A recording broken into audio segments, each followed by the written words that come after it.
सद्गुरू ग्रामविकास प्रतिष्ठान संचलित dynamic English school कर्जतमधील इंग्रजी माध्यमाची उत्कृष्ट निकालाची परंपरा असलेली पहिली शाळा, CBSE आणि स्टेट बोर्ड अशा दोनही अभ्यासक्रमांची सोय, सर्व परीक्षांसाठी तज्ज्ञ आणि अनुभवी शिक्षकांचं विशेष मार्गदर्शन.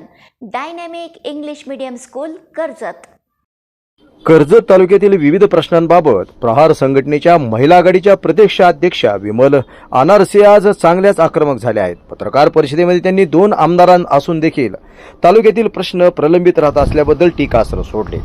यावेळी त्यांच्या समेत सुदाम निकक, योगेश खानवटे, बिभीषण अनारसे, स्वप्नील देशमुख, संदीप धांडे, गोरख निंबाळकर यांच्यासह अनेक जण उपस्थित होते. ऐकूया काय म्हणाले यावेळी श्रीमती अनारसे. आपल्या ह्या मतदारसंघामध्ये कर्जत तालुक्यामधील आपल्या जे आता मतदारसंघ आहे तिथं जे आपल्या पहिल्या घोषणा केलेल्या होत्या त्या घोषणा एक पण पूर्ण नाही झाल्या.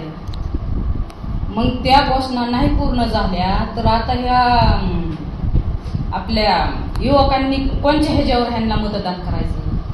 आता ह्यांनी पहिल्या बारचीनी सांगितलं होतं की तुम्हाला मी पाणी भरपूर देईन, टँकर सोडेन, हे कॅनेलचं पाणी देईन. पण त्या कॅनेलच्या चाऱ्या जर पूर्ण नसत्या झाल्या तर एका एकाला पाणी बी नाही भेटलं. आणि हे आता लोकांनी पाणी नाही भेटलं, पाण्यापासून तर सगळं करता येतंय. मग पाणी नाही भेटलं तर ह्या लोकांनी काय करायचं. आता लोकांचं पाणी पिण्याचा प्रश्न आहे, गायांचा प्रश्न आहे आणि फिल्टरचं पाण्याचा प्रश्न आहे. मग ह्या लोकांना पाण्याची गरज आहे तर ह्यांनी पाण्याची घोषणा केली म्हणल्यावर पाणीच दिलं पाहिजे होतं. पाणी बी देत नाहीत आणि घोषणा केल्याशी राहत नाहीत. मग असं 2-2 आमदार असून फायदा काय. मग आता मतं मागायला आल्यावर ह्या युवकांनी कोणाला मत द्यायचं. मग त्याच्यासाठी ना ह्या युवकांनी सुद्धा विचार करूनच मतदान केलं पाहिजे. आणि ह्या मतदारसंघात सुद्धा आमदार साहेबांनी सुद्धा युवकाची काळजीच घेतली पाहिजे. मग त्याच्यासाठी थोडा विकास झाला पाहिजे मतदारसंघाचा आणि तालुक्याचा पण विकास झाला पाहिजे. लोकांना अहमदनगर मतदारसंघामध्ये पहिल्या अवतराला पाणी सोडलं होतं, त्याच्यात पाणी तर काही सगळ्याला भेटलं नाही. मग आता पाणी आपल्या कर्जत तालुक्याला बी पाणीच नाही. मग त्या आपल्या मतदारसंघातल्या आमदार साहेबांनी घोषणा केली होती पाणी देण्याची, मग का नाही दिलं पाणी. आता टँकरचं पाणी सुद्धा सगळ्याला पाणीच पोचत नाही. मग ही पाणी लवकर जर आलं तर ह्या लोकांना काहीतरी त्याचा फायदा घेता येईल. मग पावसाळ्यात तोंडी पाणी देऊन काय त्याचा फायदा होणार. मग हे अशी घोषणा करून ह्याचा उपयोग काय करतंय सरकार. मग ही पाणी लवकर द्या ना, ह्या लोकांचं काहीतरी समाधान होईल ना पाण्यापासून. आता ह्या नदीचं, भीमा नदीचं, ह्या भीमा नदीला पाणी बी आता कधीच ती कोरडी पडली नव्हती, आज कोरडी नदी. मग ह्याचं पाणी कुठं गेलं. ही नुसतं 2-2 आमदारांनी घोषणा करायची आणि पाण्याचं काहीच लक्ष नाही द्यायचं. तर मग ह्या लोकांनी काय करायचं.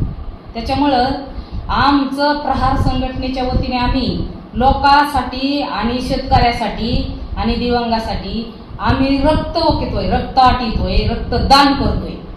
तरी सुद्धा आम्ही एकाचा प्रश्न सोडविल्याशिवाय राहत नाही.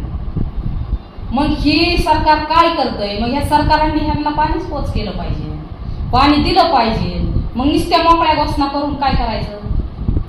मग आता नुसतं मतदान मागून लोकांना काही पाणी भेटतंय का.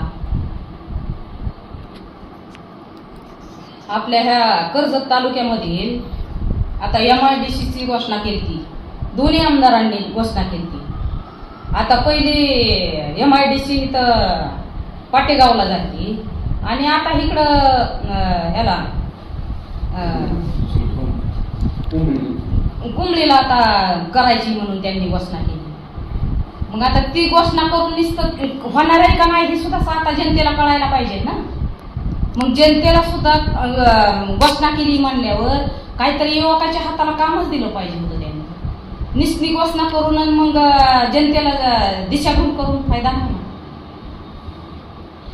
तर MIDC पडलीच पाहिजे, नाहीतर निस्ती घोषणा करू नये.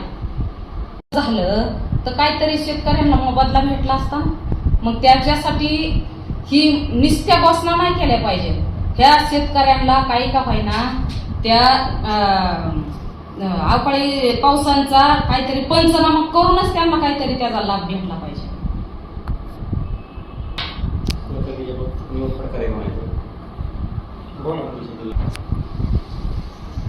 आपल्या ह्या कर्जत तालुक्यामधील जे लोकांनी सोसाट्या नव्या जुनं केल्या मार्चेंटला आणि त्या सोसाट्या भरल्या आणि काही लोकांना रेग्युलर मध्ये भरून सुद्धा त्यांना पैसे आले नाही आणि ज्यांनी भरल्या नाहीत त्याला पैसे आले. मग अशी सरकारने घोषणा नाही केली पाहिजे. सगळे समान धरून सगळ्यालाच पैसे भेटायला पाहिजे होतं. नाहीतर मग काहीतरी शेतकऱ्यांसाठी त्यांनी घोषणा केल्यासारखं काहीतरी मदत केली पाहिजे ना.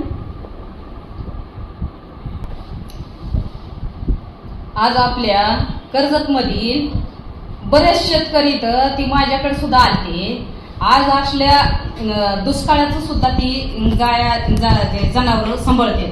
त्यांना पाण्याची अवस्था आहे, त्यांना चाऱ्याची अवस्था आहे. तेवढ्यातून ती चारा पाणी सांभाळून ती दूध उपलब्ध करते. मग त्या दुधाला बाजार का नाही? मग त्यांनी एवढी घोषणा करून सुद्धा ती दुधाचं बाजार रेग्युलर देत नसते. तर अशी शेतकऱ्याची दिशाभूल नाही केली पाहिजे सरकारने. मग त्या शेतकऱ्याचं आपण पाण्याची बाटली घ्यायची म्हटलं तर 15 रुपयाला 20 रुपयाला वाटली ती. मग आज त्यांचं दूध तेवढं 50 रुपये का जात नाही? त्यांच्याकडून 20 रुपये घेता आणि तिकडे 50 रुपये विकतात. अशी घोषणा करून चालतं का? मग सरकारला कोणी जाब विचारला पाहिजे की ह्या शेतकऱ्यांनी सुद्धा सरकारला जाब विचारला पाहिजे. तुम्ही मतं मागाय आम्हाला येता, पण ही आम्हाचा हमी भाव कोण देणार?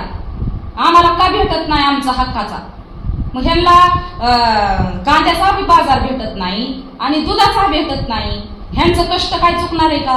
ह्यांना कष्ट करूनच तेवढं उपलब्ध करावं लागतंय ना. मग त्याच्यासाठी ही सरकार काय झोपलंय का? ह्या सरकारने काहीतरी ह्या शेतकऱ्याची घोषणा केली असं तेवढं त्यांना भेटलंच पाहिजे ना. सरकारने अशी दिशाभूल जर केली तर ह्या शेतकऱ्यांनी सुद्धा त्यांना जाब विचारूनच मतदान केलं पाहिजे.